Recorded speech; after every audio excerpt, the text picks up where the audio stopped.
ተወዳጇ ዘማሪት የምስራች ሌላ እጅግ ልብ ሰባሪ የሆነ ሐዘን ገጥሟታል። ዘማሪት የምስራች ድጋሚ ሆስፒታል መግባቷ ታውቋል። እጅግ ያሳዝናል፣ ልብም ይሰብራል።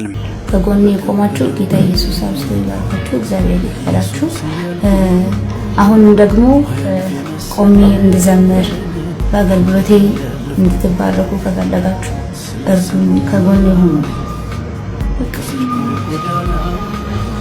ከወራት በፊት ከፍተኛ በሆነ የካንሰር ህመም ተጠቅታ የነበረችውና በተለያዩ የማህበራዊ ሚዲያ አማካኝነት በርካታ ገንዘብ ተሰብስቦላት ውጭ ሀገር ለሕክምና አቅንታ እዛም ታክማ ደህና ነች ተብላ የተመለሰችው ዘማሪት የምስራች ዛሬ ደግሞ ሌላ እጅግ ልብ ሰባሪ የሆነ ጉዳይ ገጥሟታል። ዘማሪት የምስራች ድጋሚ ሆስፒታል መግባቷ ታውቋል። እጅግ ያሳዝናል፣ ልብም ይሰብራል። ምንም እንኳ እህታችን ዘማሪት የምስራች ድናለች ብለን እግዚአብሔር አመስግነን ጉዳዩ እልባት ያገኘም ከበሽታዋም የዳነች የመሰለን ቢሆንም ነገር ግን ዘማሪት የምስራች ድጋሚ በሰውነቷ ላይ ሌላ ከበፊቱ የባሰ የካንሰር ህመም ተገኝቶባት ወደ ሆስፒታል መወሰዷም ታውቋል። እንደዛ ጌታን አመስግነን በርካቶች ከበሽታዋ በመፈወሷ ተደስተው የነበሩት ጉዳይ አሁን ደግሞ ወደ ሌላ ከባድ ሐዘን ተቀይሯል። ከጥቂት ወራት በፊት ነበር ዘማሪት የምስራች ባጋጠማት የጨጓራ ካንሰር ህመም ክፉኛ ታማ ወደ ሆስፒታል ገብታ የነበረችው ሁኔታ በማህበራዊ ሚዲያ ተጋርቶ በርካቶች ተረባርበው ከተለያዩ ምንጮች ገንዘብ አሰባስበውላት ወደ ውጭ ሀገር ታይላንድ ባንኮክ ተጉዛ ሕክምና አግኝታ ድና ወደ ሀገር ቤት የተመለሰችው። በዚህ ዘማሪቷ ባጋጠማት የካንሰር ህመም ብዙዎች ተስፋ የቆረጡበት ጉዳይ ነበር። በርካቶችም በጸሎት ከጎኗ ቢሆኑም እንኳ ነገር ግን በአብዛኛው ሰው ተስፋ ቆርጦባት ነበር። ምክንያቱም የምስራች ድና ዳግም በዝማሬ ትቆማለች ብሎ ያሰበ ማንም አልነበረም። ህመሟም የጨጓራ ካንሰር ህመም ሲሆን ለመዳን ተስፋ የሚሰጥ ህመምም አልነበረም። ከውጭ ሀገር ህክምና በኋላ ሙሉ በሙሉ ከካንሰር ነፃ ነሽ ተብላ ወደ ሀገር ቤት የተመለሰችው ዘማሪት የምስራች ከውጭ ሀገር በተመለሰችበት ወቅት በርካታ የሀገራችን ተወዳጅ ዘማሪዎች ኤርፖርት ላይ አቀባበል አድርገውላትም ነበር። ከዛ በኋላም የትውልድ ቦታዋ አርባ ምንጭ እናቷ ቤት ታላቅ የምስጋና ዝግጅት ተዘጋጅቶ በርካታ ዘማሪያን አርባ ምንጭ ድረስ በመሄድ ጌታን በእናቷ ቤት ያመሰገኑበት ሁኔታ ተፈጥሮ የነበረ ቢሆንም በዛሬው ዕለት ዘማሪት የምስራች ላይ ሌላ ከባድ የሆነ ካንሰር እንደተገኘባት ታውቋል። ይህ ዜና ተሰምቶ በርካቶች ደንግጠዋል፣ በርካቶችም አዝነዋል።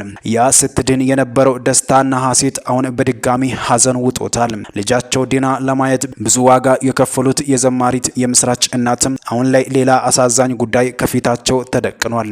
እጅግ ያሳዝናል። የተሰማው ነገር እጅግ በጣም አሳዛኝ ነው።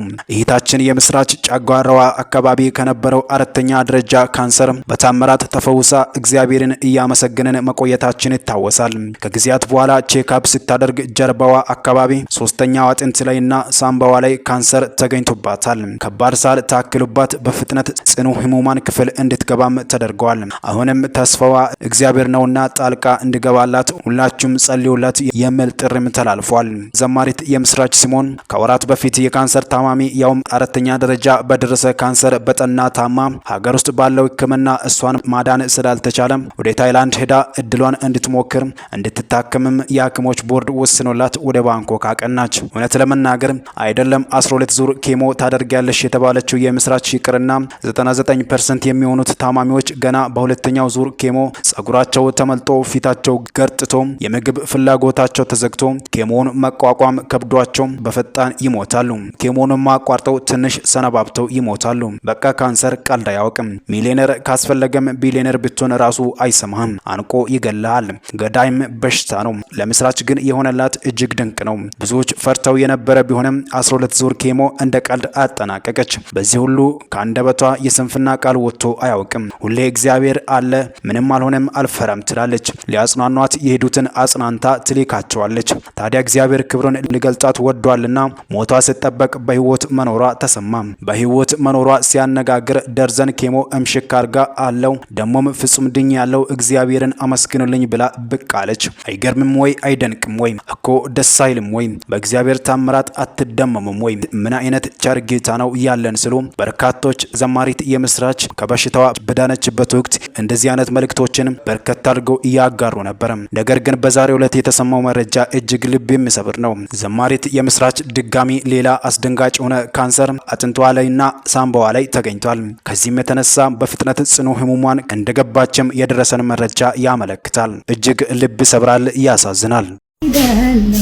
በፍቅር ተዋክያለሁ አንተ ጋር የህይወት ቀናለ ነፍሴን ታረካታለ ካንተ ወዴት ሄዳለሁ በፍቅር ተዋክያለሁ አንተ ጋር የህይወት ቀናለ ነፍሴን ታረካታለ ኢየሱስ ኢየሱስ ኢየሱስ አስተማማኝ ምርኩዜ ነህ በፍቅር ተዋክያለሁ አንተ ጋር የህይወት ቀናለ ነፍሴን ታረካታለ ከጎኔ የቆማችሁ ጌታ ኢየሱስ አብዝቶ ይባርካችሁ፣ እግዚአብሔር ይባርካችሁ። አሁን ደግሞ ቆሜ እንድዘምር በአገልግሎቴ እንድትባረኩ ከፈለጋችሁ እርዱኝ፣ ከጎኔ ሁኑ።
አዝማች ብቻ የራሴ እዛ ምድረ በዳውኝ የተቀበልኩት ልዘምር።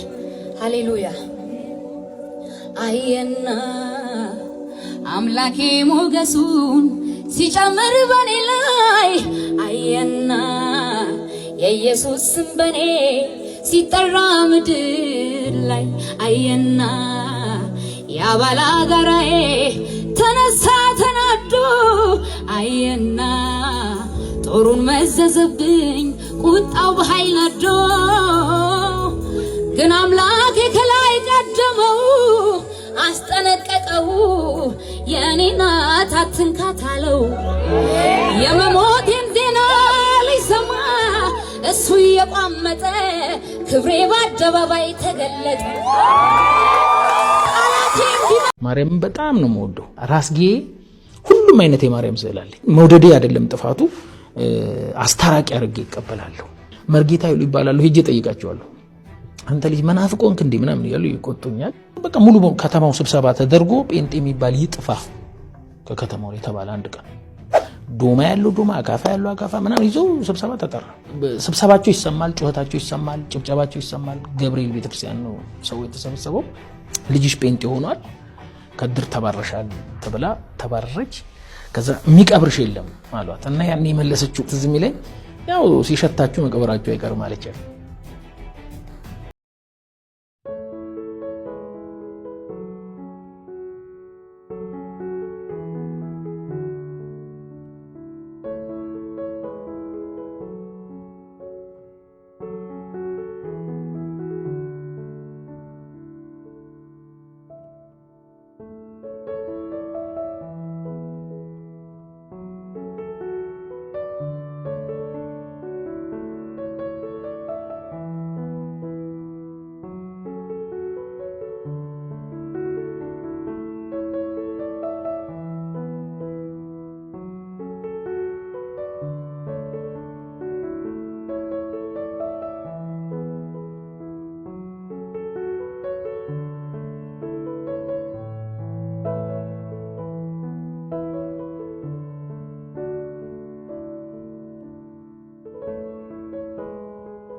የመጀመሪያ ስለ ጌታ ወይም ስለ ኢየሱስ እንዲሁ መስማት የጀመርኩት መዝሙር ነው የሰማሁት፣ የደረጀ ከበደ መዝሙር ማለት ነውና ያኔ በደርግ ጊዜ ነው።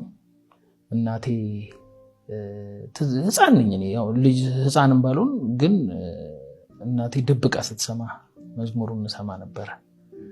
ስፔሻሊ ቁጥር ስንት እንደሆነ አላውቅም፣ ብርና ወርቅ የለኝም ሰላሚ ግን ታላቅ ነው የሚል የደረጀ ከበደ በጣም ወደው ነበርና እናቴ ተደብቃ ትሰማለች። ለካ ያኔ አይቻልም መዝሙር መስማት፣ ከታወክ እስራትም ግርፋትም አለ፣ በድብቅ ነው። ለእናቴ ደግሞ የሰጠቻት ያክስቷ ልጅ ነች እና መጽሐፍ ቅዱስ አንድ እንግሊዘኛ መጽሐፍ ቅዱስ አንድ አማርኛ መጽሐፍ ቅዱስ አድርጋ ሰጠቻት። ያን እና ከዛ ጊዜ ጀምሮ ይሁን እግዚአብሔር እንዳለ ይሰማኛል፣ እግዚአብሔር ማወቅ እንዳለብኝ ይሰማኛል። እና ልክ እኔ ባይዘዌ ከ5 ዓመት ወር ከ6 ዓመት ጀምሮ በኦርቶዶክስ ቤተክርስቲያን ውስጥ ነው ያሳለፍኩት። ከትንሽነት ጀምሮ እዛ አማራለሁ፣ እዛ አመላለሳለሁ፣ ሄዳለሁ እና በኋላም የድቁንና ሹመት አገኘው። ልክ ኢህአዲግ ሊገባ አካባቢ 1982 ኦር እንደዚህ አካባቢ ላይ ልጅ እኔና የኔ ታናሽ እንቁ መንግስት የሚባል ወንድም አለኝ። ቅዱስ ሩፋኤል ቤተክርስቲያን የምስራቅ ሸዋ ሊቀ ጳጳስ አቡነ ኒቆዲሞስ በዋናው መርቆሬዎስ ናቸው ያኔ። በሳቸው ዘመን አቡነ ኒቆዲሞስ ደግሞ የምስራቅ ሸዋ ሊቀ ጳጳስ ነበሩ እና በጣም ተራራ ላይ ወተን ነው ባይዘ የደብረ ዘይት ልጆች ያውቁታል ብዬ አስባለሁ። ኪዳነ ምሕረት ቤተክርስቲያን መንዱቤ እንዲጋራ ላይ ነው የወጣው ማራለሁ። መርጌታ ኃይሉ ይባላሉ ያስተማሩኝ። በጣም እግዚአብሔርን መፈለግ ከልጅነቴ እግዚአብሔር እንደ ፊውቸር ባህታዊ መሆን ሞሎክሴ መሆን ምናምን ምኞት ነበር እና አመላለስ ነበረ። በዛ ጊዜ ውስጥ አንድ አጎቴ ኪንታሮት ያመውና ሆስፒታል አየር ኃይል ሆስፒታል ይገባል። እሱ ጎን ደግሞ የተኛ ሌላ አሰፋ ራምፓ የሚባል ሰው አለ። ራምፓ የተባለው እኔ እንደሰማሁት ማለት ነው። ራምፓ የተባለው ይሄ ራምፓ የሚባል ሰውዬ የጻፈው መጽሐፍ አለ። እሱን ያነበበ ሰው ያብዳል ይባላል። ያኔ ሲወራ ነው እንግዲህ ልጅ ነኝ። እሱ ግን አንብቦ ጨርሶ ምንም አልሆነም። በዚህ ሪዝን ነው አሰፋ እና ጴንጤ ነው ያ አሰፋ ራምፓ የሚባለው እና እሱም ታሞ በዛ ጋር ተኝቷል። የሱ ሚስት ለዚህ ላጎቴ አዲስ ኪዳን ትሰጠዋለች። እኔ ደግሞ ያኔ በደንብ ጥብቅ እንኩ በድቁንና ውስጥ እየተሳተፍኩ ያለ ሰው ነኝ። ከዛ እሱ ዛሬ 6 ሰዓት ወይ ምናምን ሌሊት ላይ ጸልይልሃሉ ትሏለች። የዛ ሰዓት ላይ ዘሴም ታይም ላይ እንትኑ ፈነዳ። የኪንታሮት ኦር እንደዚህ አይነት ህመም ነበረበት። ከዛ እሱ ጌታን ተቀበለ እና ቤታችን ሲመጣ ሁልጊዜ ትንሽ ትንሽ ይነግረኛል የጌታን ቃል። እኔ መከራከራለሁ፣ ይነግረኛል። ስፔሻሊ ግን በጣም እኔን የቀየረኝ ቃል በጣም ለታቦት ፍቅር ነበረኝ እና እዛ ነው የምናድረው፣ እዛ ነው መቀድሰው ማስቀድሰው። በጣም ብዙ ላይፌ እዛ የተያያዘ ነበረ። ከዛ አንድ ቀን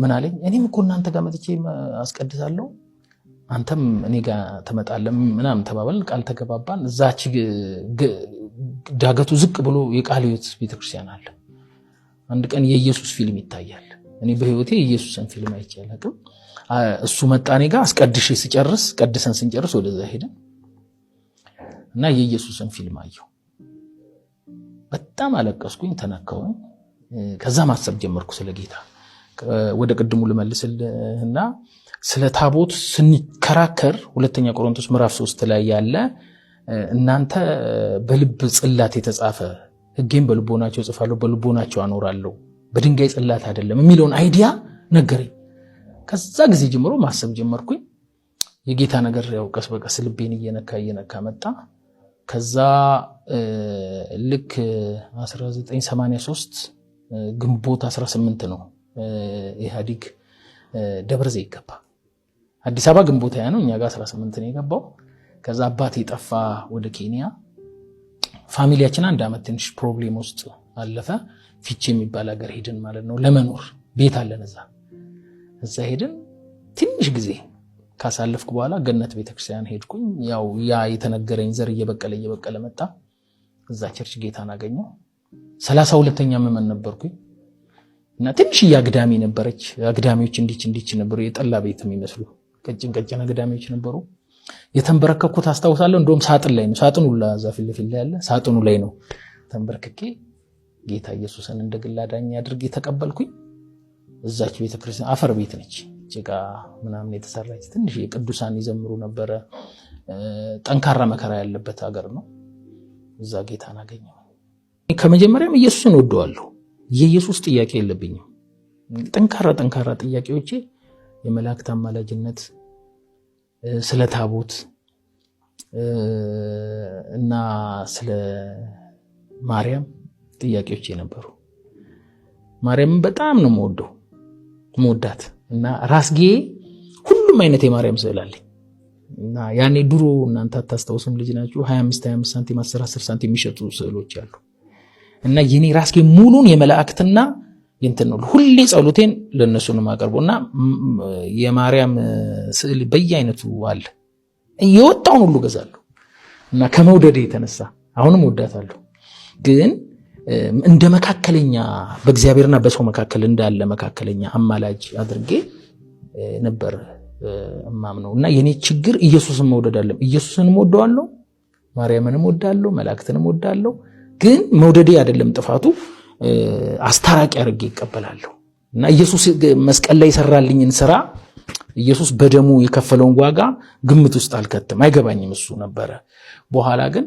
አንድ እግዚአብሔር አለ በእግዚአብሔርና በሰው መካከል አንድ አለ እሱም ሰው የሆነው ክርስቶስ ኢየሱስ ነው የሚለውን ቃል ደግሞ አገኘው ለካ ኢየሱስ ነው መካከለኛ ሌሎቹ ምክንያት ናቸው ኢየሱስ ወደኛ መምጫ ናቸው ማርያምም ራሱ ነፍሴን ጌታን ታከብረዋለች እነዚህ ማንበብ ጀመርኩኝ እና ኢየሱስ ያለ ማርያም የሚኖር ወይም ያለ ማርያም የመጣም አይመስለኝም ነበር ብዙ ትምህርትም ያው ጥግ ድረስ ሄደን አልተማርንም በኋላ አንዳንድ ጥያቄ ሲፈጠሩብኝ መርጌታ ይባላሉ ሄጄ ጠይቃቸዋለሁ አንተ ልጅ መናፍቆንክ እንዴ ምናምን ይላሉ ይቆጡኛል ከዛ ቀስ እያልኩ ይሄ ነገር ሲገባኝ አንድ በለጠ የሚባል አሁን ሞቷል ዳቆን አለ ደግሞ